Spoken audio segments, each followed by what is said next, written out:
Okay, so we need to get through stuff. So, any questions about what we talked about in the first half?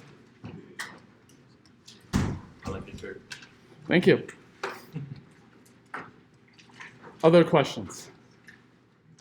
Okay, so what did we start talking about last time? Long time ago. Cotton Eye Joe, yeah.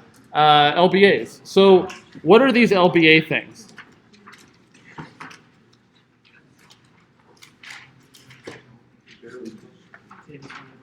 Linear bounded Yeah. That's all it's on. You should teach this class and say it and say that. Yeah.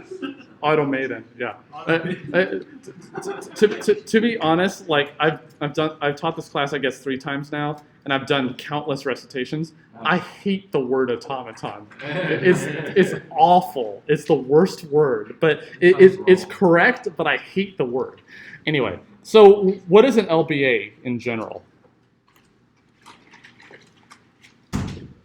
Well, what is the thing? Not just the TLAs. It is a Turing machine, but what is special about it? It's limited to the input, right? So if we put a longer input to the LBA, the tape will be bigger, but it will always be shrinked until the size of the input plus the delimiters on the end, because we can't shift the input any direction. So we need some way of knowing where the beginning actually is. So it was basically this thing where we had W1, W2, blah, blah, blah, blah, blah, Wn with delimiters on the end. And what did we do? What was the problem that we concerned ourselves with for LBAs? That actually showed to be pretty interesting. For the acceptance problem, right. So we talked about A sub LBA, and we saw that it was decidable. How does that contrast to A sub TM? It was undecidable. So by restricting the machine model, we can actually turn some undecidable problems back into decidable ones. So philosophically, it's kind of interesting to think, are the programs that we're actually running really Turing machines, or are they just LBAs in disguise? Because if, say, for example, my computer has no network access and I fix the storage on the thing, it really is an LBA. Because I can just, whatever input I provide onto it, as long as I can provide the input to it, then it really is an LBA. So that's actually pretty interesting. And then, so we saw it was decidable. How did we show it was decidable? That's more important than the fact that it is decidable. How did we show it? On input. High level, not just the proof itself. How did we prove it? Well, we made it a decider. What did the decider do at a high level? Just because we could count basically the transitions, it just went through that many. Well, we counted not the transitions, but the number of possible configurations of the machine.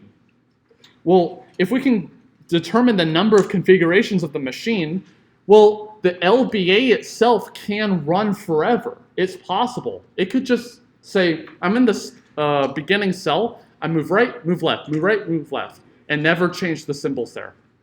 That's possible. So it could run forever. So the thing is, well, if we have done a number of transitions, at least the number of the possible configurations, then at some point, by the pigeonhole principle, there's some configuration that actually repeated. So it may have repeated way earlier, but at that point, we guarantee that some configuration has repeated. And because it's deterministic, it'll do the same thing over and over and over again, because there's no other tape to actually use. So we were able to upper bound the number of possible configurations that there actually are. And so therefore, if we do that number plus 1 number of transitions, therefore we've seen enough configurations to guarantee a repetition. Okay, what was the problem we concerned ourselves with next? Or at least I mentioned. The emptiness problem. It's the same pattern as we've done before. This isn't our first rodeo. So this is the problem of we have an LBA here, and the language of the LBA is empty.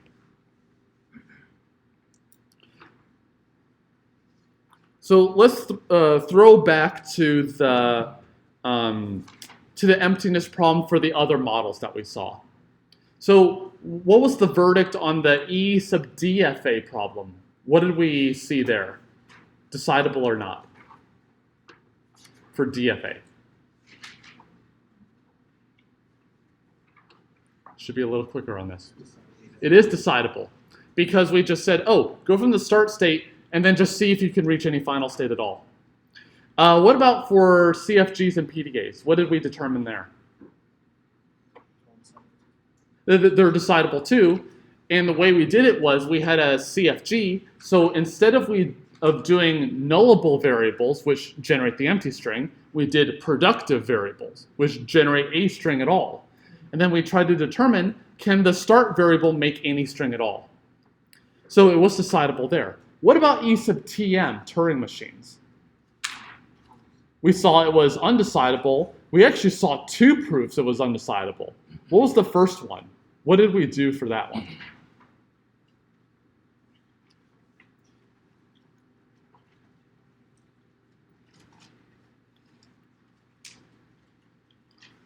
What we did was we supposed a decider existed, and then using that decider, we made this decider for A sub Tm, which we know to be undecidable. So by using the ETM supposed decider, we can make one for ATM, but we know it can't be done, so therefore E sub Tm is undecidable. What was the other way we saw? Or Rice's theorem. So we showed via that it was a non-trivial property of Turing machine languages.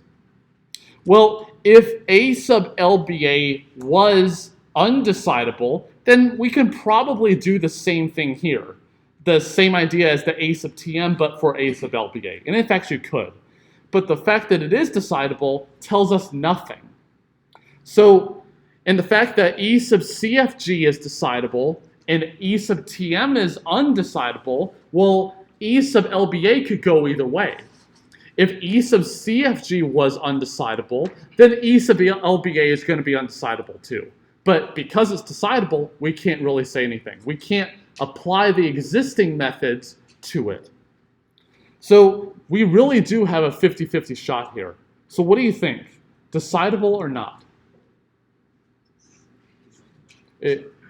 So how many think decidable? How many think undecidable? You guys win? It's undecidable. So this really is a break from the pack in that, so we had the two problems being decidable for DFAs. We had them both being decidable for CFGs. Now we only have one of them decidable for LBAs, and then both of them undecidable for Turing machines. So this really highlights which model is right for you. Which one actually makes the most sense? Well, the vast majority of the time, you want the simplest model you possibly can. But on the other hand, if you can't make it simple enough, you can't recognize some problems like this one. Okay, so how would you actually do this? So whenever you have a LBA problem that's undecidable like this, what you usually do is you assume it's decidable and then you try to make a decider for A sub Tm. So there's no Rice's theorem for LBAs because A sub LBA is decidable. Because Rice's theorem uses A sub Tm on the back end, there isn't one for LBAs because it's decidable. So we can't have a Rice's type theorem here, which is kind of sad. So the idea here is suppose, so this is just a high level idea. Suppose ELBA decidable, then from that, we make a decider for A sub Tm, not LBA. So I really do mean Tm on the A there. So ELBA is decidable, supposing that, then we can make a decider for ATM, which we know to be not decidable, so therefore E sub LBA is undecidable. So how would you actually do this? So remember, what does ATM get? So ATM gets a Turing machine, not an LBA, a Turing machine, and an input W. And we want to know whether or not the Turing machine that we're given accepts the input W or not. That's the whole ATM problem. Well, let's see. Well, if it does accept W, so if the Turing machine really does accept W, isn't the Turing machine deterministic? So if I run the Turing machine on the input again, isn't it going to do the exact same work every single time? Well, let's actually consider something. So this is actually one of those proofs that just comes out of pure brilliance and not actually out of like established reasoning. So we're going to talk about something called a computation history. I guess it is based on a little bit of reasoning, but it's a bit of a leap from what we've done before. So what is a computation history? So a computation history is a string that looks like this. It's a bunch of well, I went on autopilot. It's not computation history, sorry. It's configuration history. See, I make mistakes too. Believe it or not. Okay, so why do I say configuration history? It's basically like if you were running a computer program and you wanted to know exactly what steps were taken at every single point. So what you can do is you can say, oh, this instruction was ran, and here's the memory contents. And then the next instruction occurs. This instruction was ran, and here are the memory contents. This is the next instruction, here are the memory contents again. So it's storing the entire contents of the machine at every given point. So that's the same idea with configurations. It records the tape contents, what state you were in, and where it is. So if you remember what those were. So here, a configuration history is just a list of configurations with delimiters in between. So it's a bunch of configurations that look like this. So C0 through Cm, where each Ci is a configuration.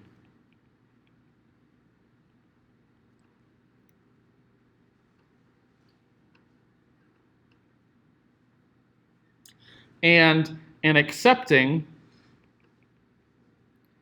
config history is one where C sub m is accepting.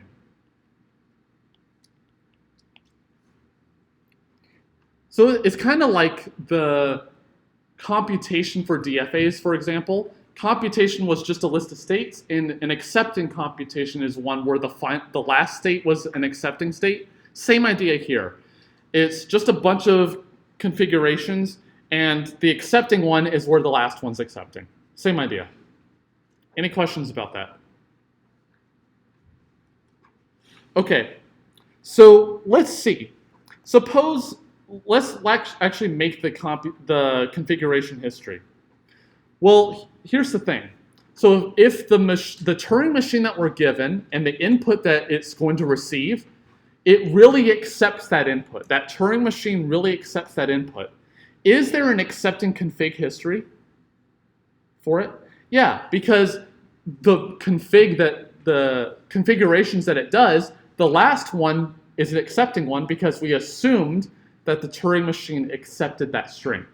Well, if the Turing machine does not accept that string, then is there an accepting config history? Okay, well, let's see. It either has 0 accepting config histories, or it has exactly 1. Well, let's actually do this.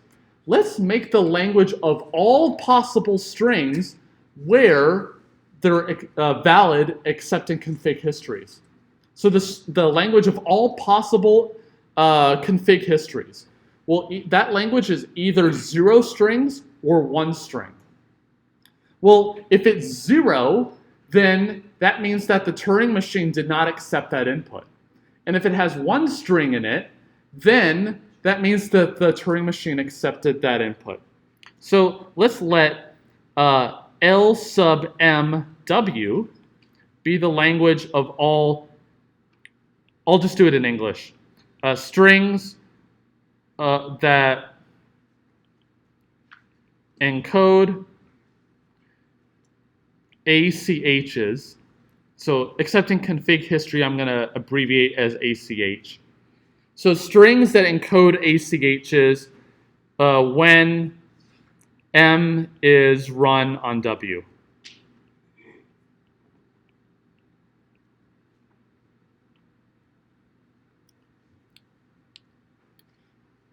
Well, that means that if M accepts W, that means that LMW is, I'll do it this way, has 1 string in it. And if M does not accept W, then LMW is empty because it has nothing in it.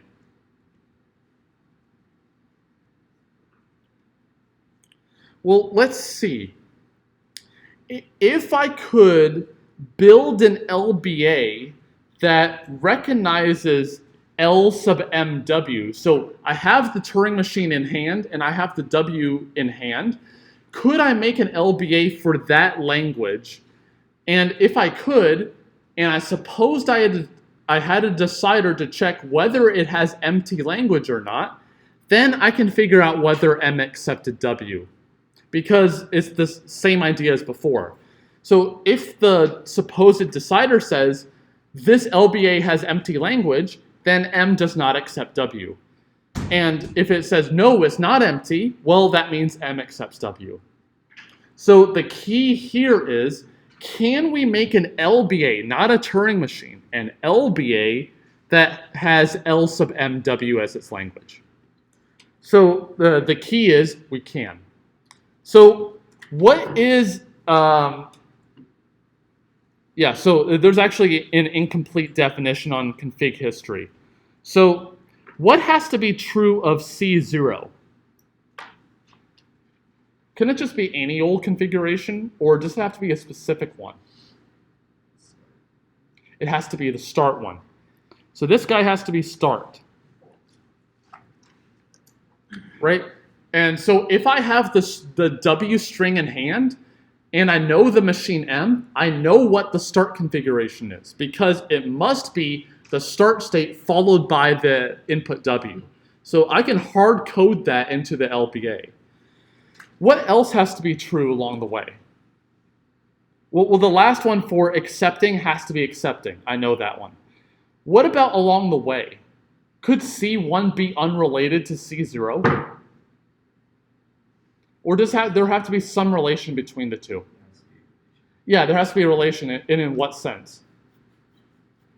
Well, if I'm in C0 and I apply the transition, don't I have to get C1? Yeah. So we have to check that each step along the way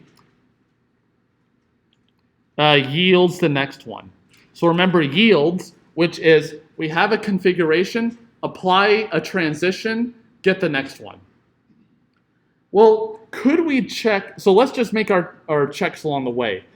If the LBA can do all 3 of those things, then we're all set. Check that it's the start config at the front, that it's accepting on the end, and each step is a valid yields along the way. Well, could the LBA check if the start one is the start configuration? Yeah, because all you need to do is just say start state followed by the input W. We know the input W, so we're fine there. Well, the LBA can definitely do that. What about the last one? What does it need to check about the last configuration in isolation? Well, the state that's in it has to be the accept state. So as long as QAccept is somewhere in there, the tape may otherwise be completely ruined, but as long as the accept state's there, we're fine. So the only step we need to check is, can the LBA do the yields check? So could it check that C0 yields C1? Well, a lot of the tape, other than right around where the head is going to be exactly the same. Because around the head it might change, but otherwise it can't reach the other places. So the rest of the tape is exactly the same. The only difference is right around the front, right around where the tape head is.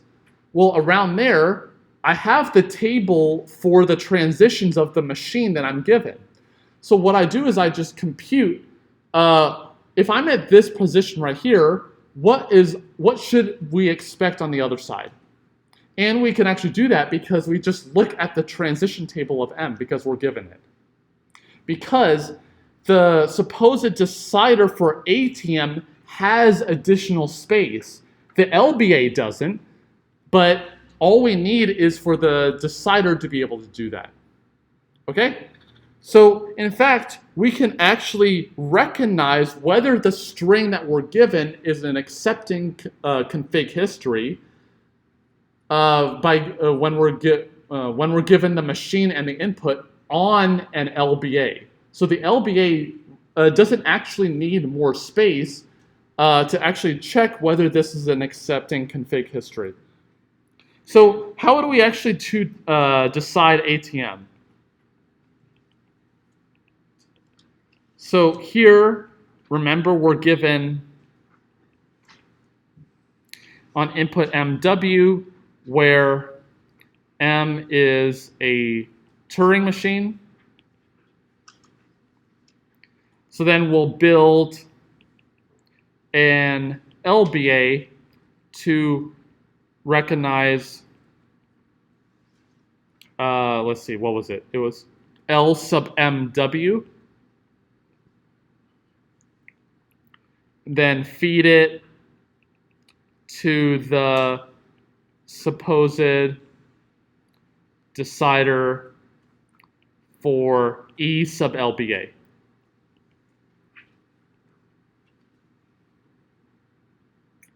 Well, the decider must say accept or reject. So if it accepts, well, if it accepts, that means that the language of the LBA that we made is empty, which means that what? M does not accept W. So what should I say for the decider for the acceptance problem? If M does not accept W, what should I say for the decider for ATM? Accept or reject? Reject. Because we figured out it's empty, therefore the Turing machine M does not accept the input W, which means that we should say no, it does not accept the input. And then if it rejects, meaning it does have some string in it, meaning M accepts W, which means we should accept here. So the key here is that there's some notable property of Turing machines that we can see on an LBA. Okay? Yeah. So from a test standpoint, would you say that accepts and rejects is the biggest points miss off of? No, so that's only a small piece. The idea is, so you'll not get something this hard. Yeah, but the idea is, do you have an idea of how to use the supposed decider to show undecidability for the problem that you chose? So ATM, ETM, whatever. So if you can see the idea there, or at least write it down, that's the key here. The vast majority of the time, the accepts and rejects is going to be the exact same. Here it's different because the emptiness condition was opposite to whether M accepted W. Yeah, so in this case, it just happened to be opposite, but the majority of the time it's the same. But it could be one of the ways, depending on how you build the other machine. Yeah, but the idea is more important than the accept reject at the end. Yeah. You were saying that we could look at the transition function and figure out if the yield is like valid Mhm. from C to C, like Right. n+1. Right, yeah. You have to do that for every single C. Right. So we need to be able to do this yields thing for every consecutive pair along the way. Yeah. So in fact, this is easy to do because you just say, okay, I'm going to check it for this pair, then this pair, then this pair, then this pair. Well, at the very end, there's some special character on the front, on the beginning and the end that's not on the input itself, so that I know for sure I'm at the very end. And so I don't know that necessarily until I get to there. So we can actually do this easily. Yeah. So we're rejecting because it shows that like element is Right. Yeah. So if the decider for the emptiness problem says yes, it is empty, that means that the L sub mw is empty, but that means that the original input M could not have accepted W because that language is of the accepting config histories. But if there aren't any, it couldn't have accepted it. Other questions?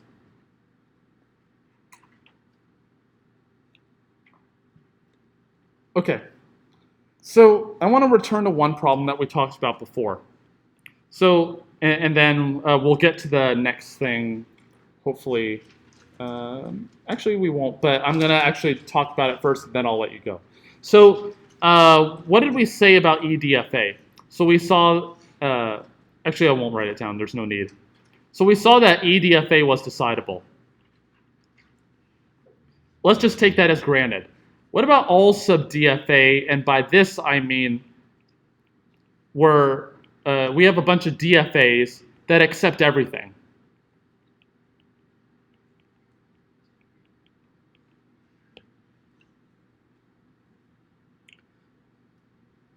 So what can you say about all sub DFA here?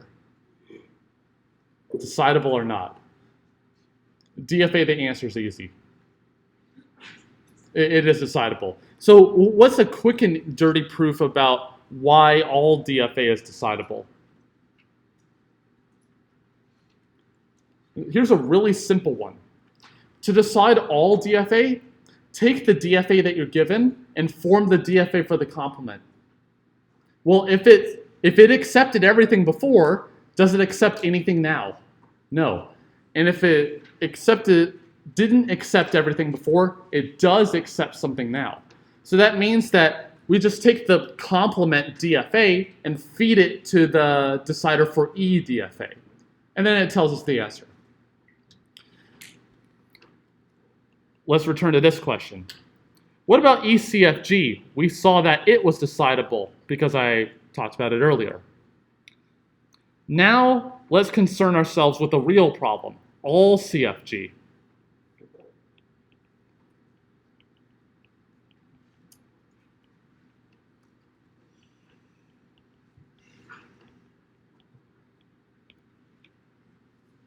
So here's the idea.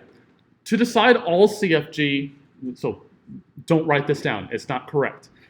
To decide all CFG, take the CFG that you're given and form the CFG for the complement of the given CFG, then run eCFG on it. Same idea. I can't do complement. So therefore, all CFG is undecidable. That one method didn't work, therefore no method possibly works. Is that valid reasoning? I've reiterated this over and over. Just because one idea doesn't work doesn't mean all other ideas don't work. It may give an inclination, but it doesn't prove it, okay? So, in fact, unfortunately, it is undecidable.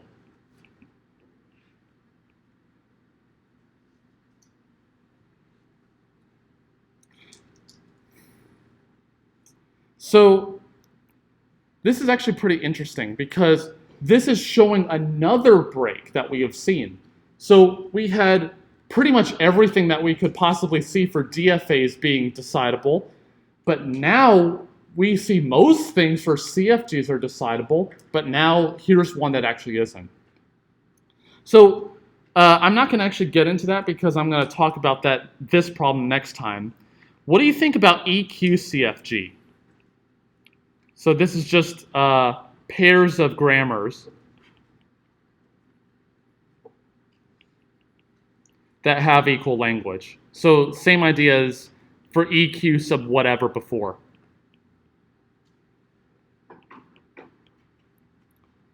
Let's just take the all CFG result as a given. I'll talk about the proof next time because it's kind of complicated. But let's just take it as granted. What do you think the EQ CFG is going to be?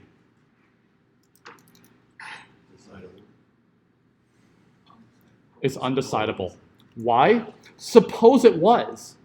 Then what you do is try to decide all CFG. You're given a single CFG, make a CFG that recognizes everything, that generates everything, and feed the original one that you're given and the manufactured one to the supposed decider for EQ CFG. And then now we've just decided all CFG. So this is actually really interesting. There's no way in general to check whether a certain compiler for a programming language is equivalent to another one. There's no method to check that in the general case. So I'll let you think about that, and I'll see you tomorrow.